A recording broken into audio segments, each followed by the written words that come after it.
বিশ্ব সংবাদে আপনাদের স্বাগত। শুরুতেই সংবাদ শিরোনাম, পরে বিস্তারিত। জানিয়ে দিব এই মুহূর্ত পর্যন্ত হাতে আসা আন্তর্জাতিক গুরুত্বপূর্ণ সংবাদসমূহ। শুরুতেই সংবাদ শিরোনাম। ক্রমশ অগ্নিগর্ভ হচ্ছে পশ্চিম এশিয়ার পরিস্থিতি। ইসরায়েলের সেনা সদর দপ্তর লক্ষ্য করে ক্ষেপণাস্ত্র বর্ষণ হিজবুল্লাহর। জানিয়ে দিব পা ভেঙে হাসপাতালে ইসরায়েলের যুদ্ধকালীন মন্ত্রী গ্যান্টজ। এবার জানিয়ে দিব পরমাণু অস্ত্র ব্যবহার করতে চেয়ে ফের বিতর্কে ম্যাকো। এরপর জানিয়ে দিব হামাসকে ইসরায়েলের উদার প্রস্তাব মেনে নিতে বললেন ব্লিংকেন। জানিয়ে দিব মার্কিন পতাকা নামিয়ে ফিলিস্তিনি পতাকা উড়ালো হার্ভার্ড বিশ্ববিদ্যালয়ের শিক্ষার্থীরা। এবং সর্বশেষ জানিয়ে দিব যুদ্ধক্ষেত্রে আরও এলাকা হারাচ্ছে ইউক্রেন। এতক্ষণ শুনছিলেন সংবাদ শিরোনাম, এখন বিস্তারিত। ক্রমশ অগ্নিগর্ভ হচ্ছে পশ্চিম এশিয়ার পরিস্থিতি। ইসরায়েলের সেনা সদর দপ্তর লক্ষ্য করে ক্ষেপণাস্ত্র বর্ষণ হিজবুল্লাহ। হামাসের মিত্রশক্তি এবং ইরানের প্রতিনিধি হিজবুল্লাহ সোমবার একটি বিবৃতি জারি করেছে আর জানিয়েছে যে উত্তর ইসরায়েলের সেনা সদর দপ্তর লক্ষ্য করে কয়েক ডজন কাতিউসা রকেট নিক্ষেপ করেছে। সংবাদ মাধ্যম সূত্রের খবর, লেবাননের জঙ্গি গোষ্ঠী জানিয়েছে যে এটা মূলত দক্ষিণ লেবাননের গ্রাম লক্ষ্য করে অভিযান চালানোর জন্য প্রতিশোধমূলক পদক্ষেপ ছিল। ইসরায়েলি ডিফেন্স ফোর্সেস আইডিএফ আবার জানিয়েছে যে তারা লেবাননের দিক থেকে নিক্ষেপ করা প্রায় 35টি রকেট উত্তর ইসরায়েল অতিক্রম করে এইন জেইটিম এলাকায় গিয়ে পড়েছে। তাদের বক্তব্য, এতে কোনো হতাহতের খবর পাওয়া যায়নি আর নিক্ষেপ করা রকেট এই ঘাঁটি বা উৎসগুলিতে আঘাত এনেছিল।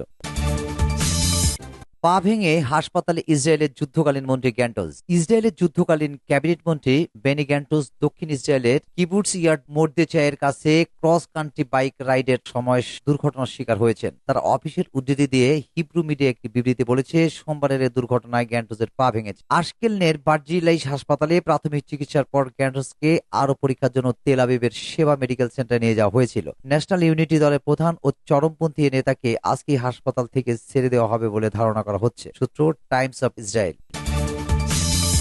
পরমাণু অস্ত্র ব্যবহার করতে চেয়ে ফের বিতর্কে ম্যাকো। ফ্রান্সের প্রেসিডেন্ট ইমানুয়েল ম্যাকো বলেছেন ইউরোপের নিরাপত্তার জন্য তিনি ফ্রান্সের পরমাণু অস্ত্র ব্যবহার নিয়ে আলোচনা শুরুর পক্ষে। তার এমন বক্তব্যের সমালোচনা করেছেন দেশটির কয়েকজন বিরোধী রাজনীতিক। রোববার ম্যাকো বলেন, ফ্রান্স ইউরোপের নিরাপত্তায় আরও অবদান রাখতে প্রস্তুত। ফ্রান্সের কয়েকটি সংবাদপত্রে প্রকাশিত সাক্ষাৎকারে তিনি বলেন, ফ্রান্সের পরমাণু অস্ত্র একটি একক ইউরোপীয় নিরাপত্তা ব্যবস্থার অংশ হতে পারে। এখন পর্যন্ত ফ্রান্সের গুরুত্বপূর্ণ স্বার্থ হুমকির মুখে পড়লে পরমাণু অস্ত্র ব্যবহারের কথা বলা আছে, কিন্তু ম্যাকো বলেন এই শর্তকে ইউরোপীয় মাত্রা দেওয়ার বিষয়ে আলোচনায় তিনি আগ্রহী। তিনি বলেন সব সম্ভাবনা নিয়ে আলোচনা হতে পারে, এরপর দেখা যেতে পারে যে কোন বিষয়টি আসলে আমাদের রক্ষা করতে পারবে। আঞ্চলিক গণমাধ্যম গ্রুপ ইবিআরএ কে বলেন ফ্রান্সের প্রেসিডেন্ট, ইউরোপীয় ইউনিয়ন থেকে ব্রিটেনের বেরিয়ে যাওয়ার পর ফ্রান্সই একমাত্র ইউ সদস্য রাষ্ট্র যার পরমাণু অস্ত্র আছে। ইউরোপীয় সংসদের সদস্য ফ্রান্সোসা জাভিও বেলামি ম্যাকোর মন্তব্যকে খুব গুরুতর বলে আখ্যায়িত করেছেন। আমরা ফরাসি সার্বভৌমত্বের স্নায়ু স্পর্শ করেছি বলে তিনি মন্তব্য করেন।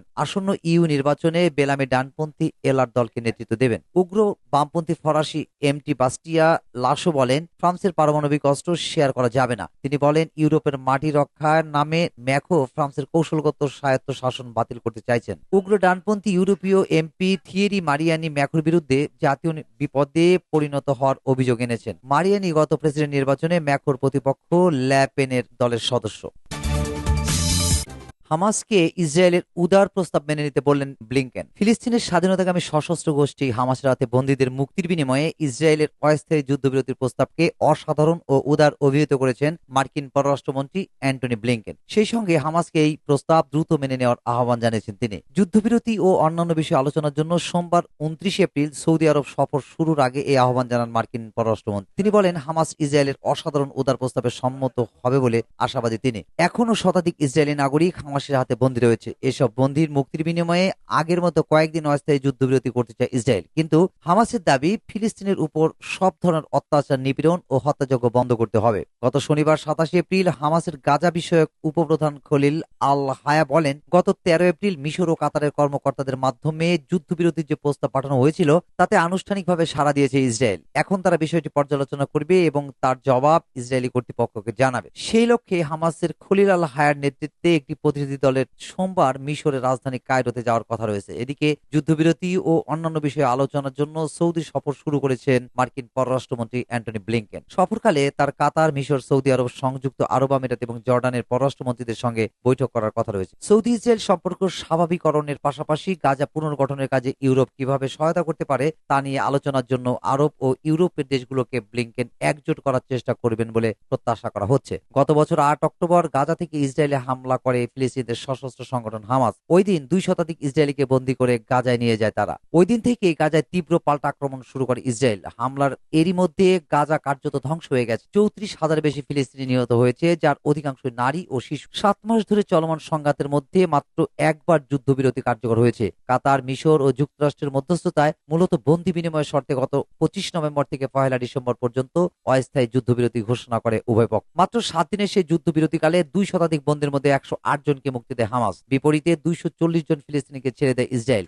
এরপর দ্বিতীয় দফা যুদ্ধবিরতির আলোচনা শুরু হলেও ইসরায়েলের প্রধানমন্ত্রী নেতানিয়াহুর আপত্তির কারণে তাতে অচলাবস্থা তৈরি হয়। সম্প্রতি মিশরে ফের যুদ্ধবিরতি আলোচনা শুরু হয়। এরপর মধ্যস্থতাকারীদের হাত দিয়ে গত 13 এপ্রিল ইসরায়েলকে একটি যুদ্ধবিরতির প্রস্তাব পাঠায় হামাস। সেই সময় মিশরের এক কর্মকর্তা রয়টার্সকে জানান, প্রস্তাবে 33 জন ইসরায়েলি বন্দী বা জিম্মিকে মুক্তি দিতে সম্মতির কথা জানিয়েছে হামাস।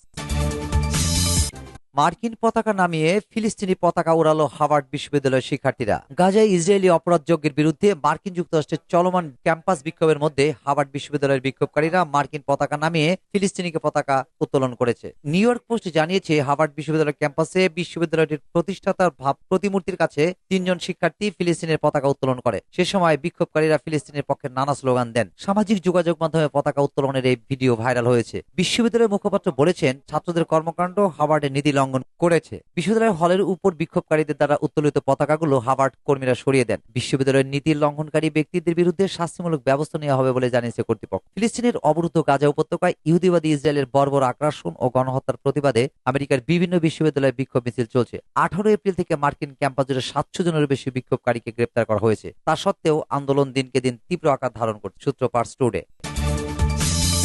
যুদ্ধক্ষেত্রে আরো এলাকা হারাচ্ছে ইউক্রেন। মার্কিন অস্ত্রের অপেক্ষায় ইউক্রেনের সৈন্যরা রাশিয়ার হামলার মোকাবেলা করতে হিমশিম খাচ্ছে। 3টি গ্রাম হাতছাড়া হওয়ার পর জেলেনস্কি আরো দ্রুত অস্ত্র হস্তান্তরের আবেদন করেছে। দীর্ঘ প্রতীক্ষার পর মার্কিন কংগ্রেস অবশেষে বিশাল অঙ্কের সামরিক সহায়তার প্রস্তাব অনুমোদন করলেও বাস্তবে সেই সহায়তার সুফল পেতে সময় লাগছে। মার্কিন প্রশাসন অবিলম্বে অস্ত্র, গোলাবারুদ ও সামরিক সরঞ্জাম পাঠানোর কাজ শুরু করে দিয়েছে। তবে হস্তান্তর থেকে শুরু করে সেগুলি মোতায়েন করতে অবশ্যই অনেক ধাপ পেরোতে হচ্ছে। এমন দুর্বলতার সুযোগ নিয়ে রাশিয়া ইউক্রেনের উপর হামলার মাত্রা বাড়িয়ে দিয়েছে। রোববার ইউক্রেনের সামরিক বাহিনীর শীর্ষ কমান্ডার আলেকজান্ডার সিরস্কি জানিয়েছেন, পূর্ব প্রান্তের 3টি গ্রাম রাশিয়ার দখলে চলে গেছে। আগেই বেদখল হওয়া আবদিপকার শহরের কাছে রুশ সৈন্যদের তৎপরতা বেড়েই চলেছে। খার্কিভ শহরের কাছে রুশ সৈন্য সংখ্যা বেড়ে চলায় দুশ্চিন্তাও প্রকাশ করেন সিরস্কি। রাশিয়ার প্রতিরক্ষা মন্ত্রণালয় রোববার ডোনেটস্কু এলাকার একটি গ্রাম দখলের দাবি করে। শুধু অস্ত্র নয়, যথেষ্ট সৈন্যের অভাবের কারণে ইউক্রেনের সেনাবাহিনী পিছু হটতে বাধ্য হচ্ছে। আরো কম বয়সী পুরুষদের সেনাবাহিনীতে টাকার পথ সুগম করতে আইন পাশ হলেও সেই সিদ্ধান্ত কার্যকর করতে সময় লাগছে।